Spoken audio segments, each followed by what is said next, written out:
எதுக்கு ட்ரீட்? அதானே, நீ ஸ்கூல் படிக்கும் போதே உன் பர்த்டே அன்னைக்கு சாக்லேட்ஸ் எல்லாம் ஃப்ரெண்ட்ஸுங்களுக்கு கொடுக்க மாட்டேன். இப்ப மட்டும் என்ன செய்யவா போற? கரெக்ட். இன்னும் அப்படிதான் ஒரு தடவை. என்ன சொல்ல வந்தா? ஒண்ணு இல்ல. போங்க.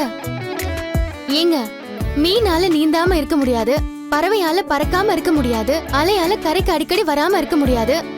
எதுக்கு இப்படி அடுக்குமொழியில அடிக்கிட்டே போற? உங்களால யாரையும் கிண்டல் பண்ணாம இருக்க முடியாது. அப்புறம் எதுக்கு அவசரப்பட்டு வாய் விட்டீங்க? தப்புதான், நிறைய தோணுது, ஆனா எதுவும் சொல்ல முடியல. சார் இருங்க இருங்க இருங்க. யாருங்க? Egg delivery sir. ரவி, நான் தான் ஆர்டர் பண்ணேன். அப்படியா? தேங்க்ஸ்ங்க. Okay sir.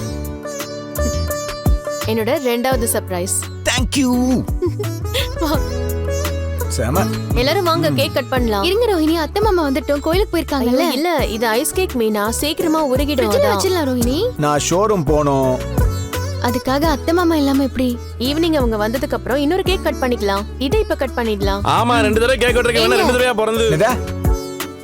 ஒண்ணு இல்லடா. டேய், நீ வெட்டு. என்னடா? எத்தனை கேக் வேணா வெட்டு. வா. Happy birthday to you. Happy birthday to you. Happy birthday to Manoj. Happy birthday to you. Thank you Rohini.